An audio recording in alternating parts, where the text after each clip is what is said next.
ya lo sabés. Los socios 3.0 de En Perspectiva son fundamentales. Con su abono mensual o anual, ellos hacen posibles nuestros servicios digitales. Y son mucho más importantes en estos días de emergencia, cuando la audiencia busca periodismo de calidad, pero al mismo tiempo baja fuertemente la publicidad tradicional. Por eso te invitamos a sumarte. Tu aporte es clave. Hay varios importes posibles y distintas formas de pago. Más información en www.enperspectiva.net/socios.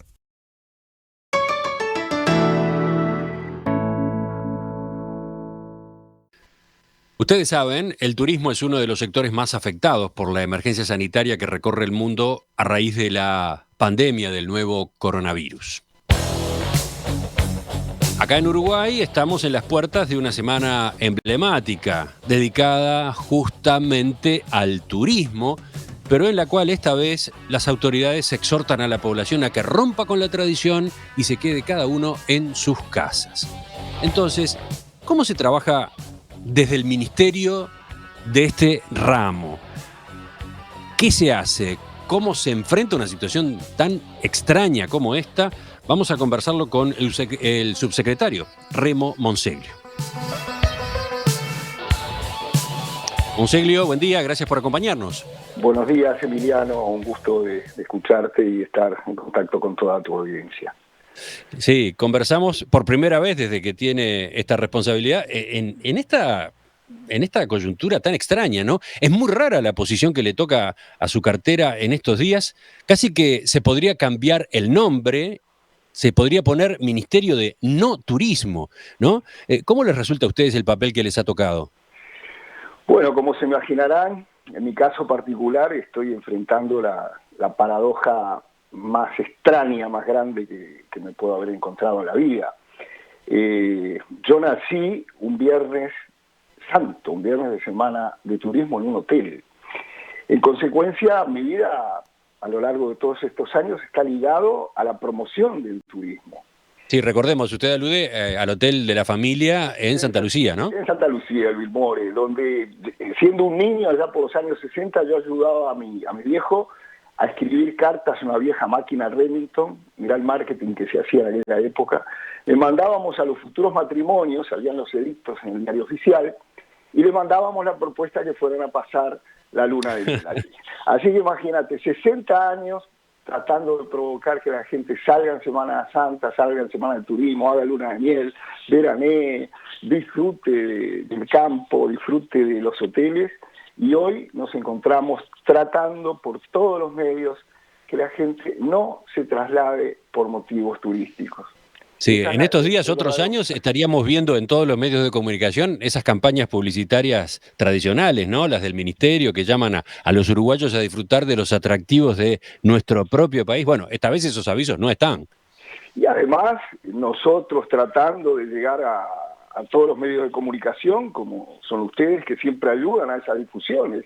Estaríamos a un mes de haber asumido el gobierno con un entusiasmo enorme para realmente motivar a que la actividad siguiera incrementándose, se abrieran nuevos lugares.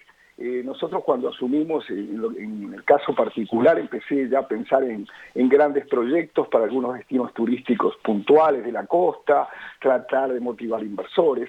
Entonces sí, es muy paradojal. Pero bueno, es una necesidad porque hoy por hoy tenemos que cuidarnos al máximo, tenemos que cuidar a los demás, y en esa responsabilidad el Ministerio de Turismo ha estado en primera línea, porque definitivamente entendemos que obviamente en una semana de las clásicas sería tremendo la cantidad de gente que se estaría moviendo, y eso no es conveniente para nada hoy. Anoche el ministro de Defensa, Javier Gasiva, daba un paso más, iba un paso más y daba vuelta ese eslogan también clásico. Decía, hoy un turista no es un amigo, y después agregaba de la salud. Qué duro, ¿no? Muy duro, pero bueno, yo le quisiera dar también un enfoque de alguna manera positivo a todo esto. El turismo muchas veces se ha visto golpeado por grandes sacudones. Sin ir más lejos, las Torres Gemelas, la caída de las Torres Gemelas, se pensó que el turismo por años iba realmente a decaer, que prácticamente una cantidad de líneas aéreas no iban a volar. Hoteles emblemáticos como el Negresco de Niza, y mirá el apelativo que hago, ¿no? Es un hotel tradicional que está ahí en la Rambla de Niza, que se inauguró en 1913, le cae la Primera Guerra Mundial y se convierte en un hospital durante años. Obviamente se pensó que se destruía el turismo y todo lo demás después de esa Primera Guerra, después renace la Belle Époque, renace absolutamente el turismo en toda esa costa que hoy es emblemática. Pasa constantemente que el turismo se ve choqueado. En esa misma, justamente, localidad, hace solo 3 años, hubo un atentado con un camión donde un demente mató 86 personas. Y también son cosas que yo las digo con crudeza, justamente para decir, bueno, estamos pasando un momento difícil, pero el turismo tiene esa facultad, esa posibilidad, esa fuerza para revivir de los momentos difíciles. Y Ahora, es interesante, ese mensaje es interesante. Ahora me gustaría charlar del futuro, justamente, del día después o del tiempo después. Pero, a ver, en estos días, el Ministerio del Interior, el Ministerio de Defensa, organizan operativos en las rutas, por ejemplo, para detener a los vehículos, para exhortar a los ocupantes de los vehículos a que no vayan a hacer turismo. ¿Usted también está dedicado a persuadir a la población de que se quede en su casa o su diálogo es más con los empresarios del sector? Hay una dualidad y nosotros hemos comunicado mucho, el ministro Germán Cardoso ha sido muy claro al respecto, pidiéndole a la población que no se traslade por motivos turísticos, pidiéndole puntualmente que no haga turismo. A mí me ha tocado también otra función, que ha sido de alguna manera disuadir algunos emprendimientos hoteleros, dada mi condición de ex colega, de no hacer publicidad como atractivo turístico y mucho menos apelando al tema del coronavirus. Sí, se habló mucho de un hotel, ¿no?, que ofrecía paquetes para pasar la cuarentena en sus instalaciones. Desde el gobierno se objetó esa promoción, los avisos fueron finalmente retirados. ¿Usted manejó ese caso? Sí, yo manejé ese caso y varios más. El de este hotel fue mucho más visto porque se hizo publicidad a través de Internet y ustedes saben que la publicidad en Internet explota y después no la para nadie, ¿no? Y enseguida empezamos a tener feedback de eso, obviamente negativo de todas las partes, y a mí me tocó hablar con los propietarios, como también de otros hoteles y lugares de alojamiento de otros lados, que todos entendieron, porque absolutamente enseguida toman conciencia. Yo quiero dejar claro una cosa, porque además escuché la intervención la presentación de la nota cuando empezaba el programa. Nosotros no le podemos pedir ni vamos a pedir a los hoteles que cierren, ni mucho menos. Bueno, ahí está. Esa era mi pregunta, ¿no? ¿Cuál es el límite? ¿Qué es lo que se puede, qué es lo que no se puede hacer? Bueno, los hoteles, Emiliano, mira la palabra que voy a utilizar, lamentablemente en algunos casos van y pueden ser muy necesarios. Doy un ejemplo, por ejemplo.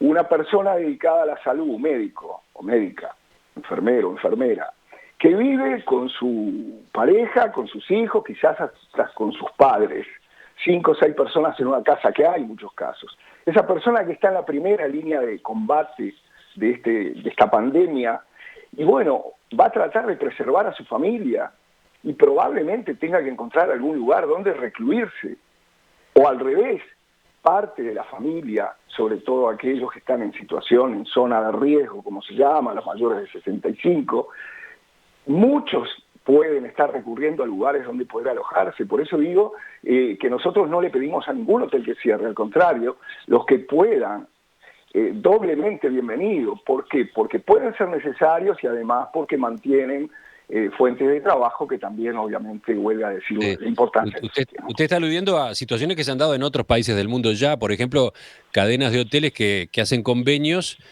para que el personal de un determinado sanatorio no tenga que ir y volver a sus casas cada día, porque además en muchos casos hacen turnos largos, ¿no? Y tengan un hotel cercano al sanatorio donde se alojan, donde descansan, se bañan y vuelven a la tarea, vuelven a la primera línea de la batalla. Ese es otro ejemplo que se está dando, ¿no? Por ejemplo, pero también está el de los médicos que viven en su propio domicilio, obviamente, y que se trasladan a los distintos lugares donde los llaman, ¿verdad? Para atenderse la gente. Esas personas obviamente están expuestas todo el día al contagio. Sí, sí, claro. Y de repente es conveniente que se aíslen o de lo contrario que la propia familia de alguna manera también tome sus recaudos. Por eso digo, nosotros no alentamos a que cierren los hoteles, ni mucho menos. Hay muchos abiertos, gracias a Dios. En Montevideo hay varios. Hay algunos, como habrán visto también, que se han dedicado a recibir gente en situación de calle, como un notorio hotel. Hay reservados, esto lo digo entre comillas, por lo menos diría que 1.000 camas ante la posibilidad que puedan llegar a necesitarse, esperemos que no. Y también hay hoteles, y nombro el Enjoy de Punta del Este, el Argentino Hotel de Piriápolis, el Hotel del Espinillo de Dolores, y el Hotel Los Naranjos de Salto, que se han ofrecido en forma totalmente desinteresada a que sus instalaciones, de ser necesario, sean utilizadas como sanatorio, digamos, para personas que o van saliendo del contagio o de alguna manera necesitan la prevención de no estar en contacto con otras personas. Es interesante ese panorama que usted traza. La hotelería, incluso en relación a la propia emergencia sanitaria, tiene un papel a jugar. Hay un lugar para la hotelería, o para una parte de la hotelería. Ahora, la pregunta mía era, a propósito de la hotelería, ¿cómo decirlo? En su esencia, sobre todo en esta esencia uruguaya de la Semana de Turismo, etcétera.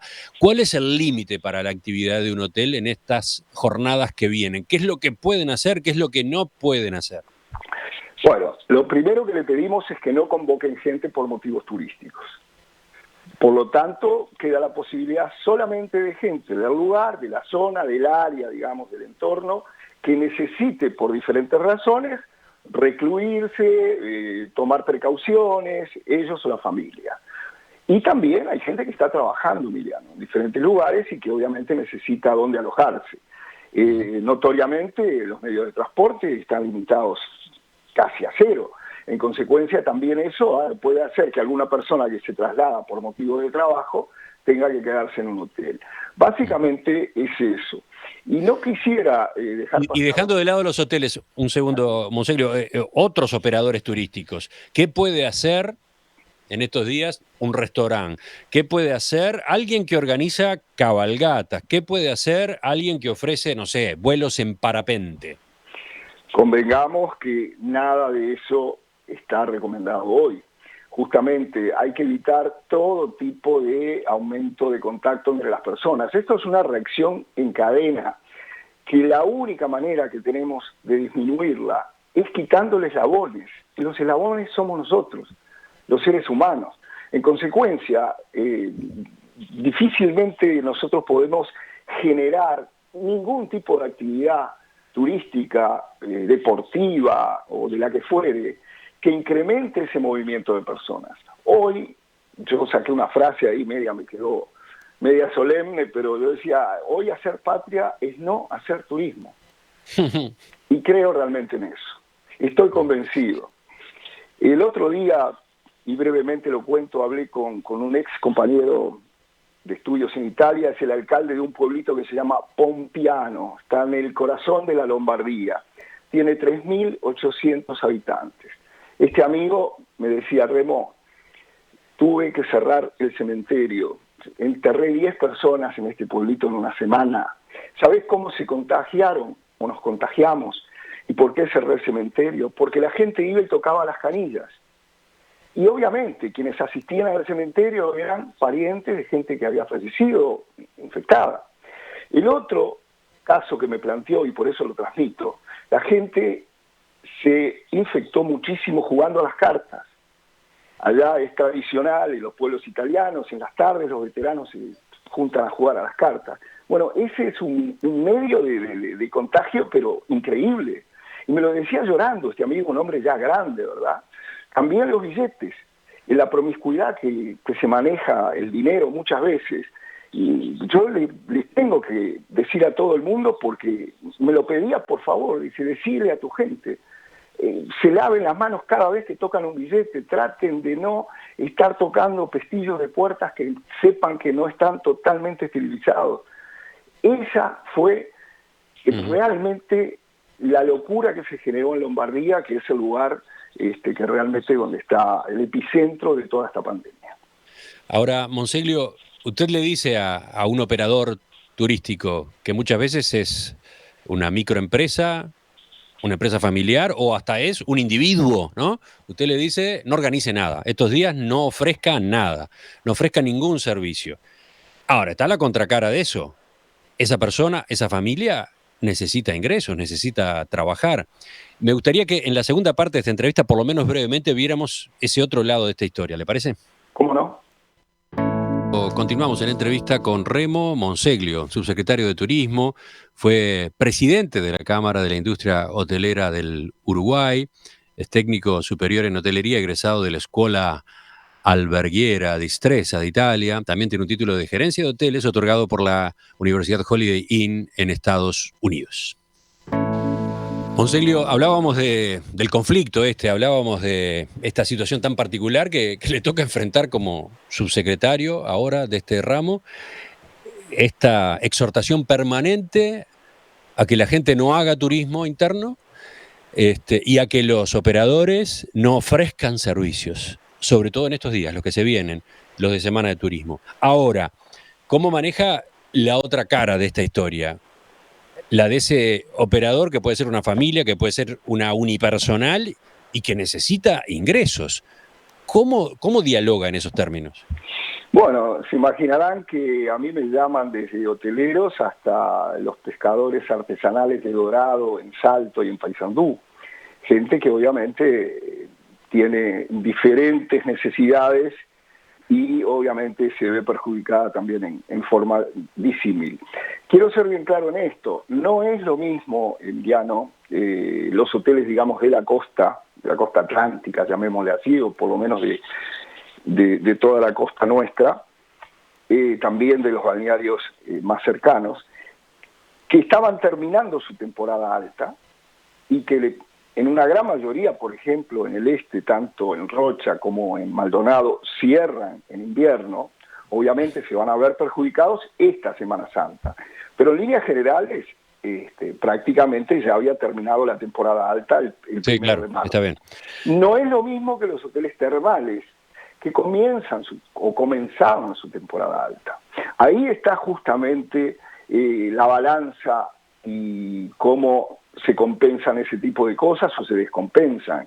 Sí, esos sectores tenían una expectativa fuerte puesta en la Semana de Turismo. Claro, porque vienen de momentos de baja ocupación y en Semana de Turismo empieza para ellos lo que es la semana, lo que es la temporada altísima, donde vienen los fríos, la gente le gusta ir a las termas, a bañarse calentito y todo lo demás. Entonces, en cada caso hay que verlo diferente. Por lo tanto, lo otro que hay para decir, que obviamente esto ha golpeado transversalmente a todas las ramas de la economía uruguaya, los que despachan nafta en las estaciones de servicio, ustedes nombraban también los restaurantes, la gran mayoría ha tenido que cerrar, que en general también, convengamos que ahí son, por definirlo de alguna manera, como economías muy precarias, muchos de ellos pagando un alquiler, con un altísimo costo de lo que son el personal y los gastos fijos,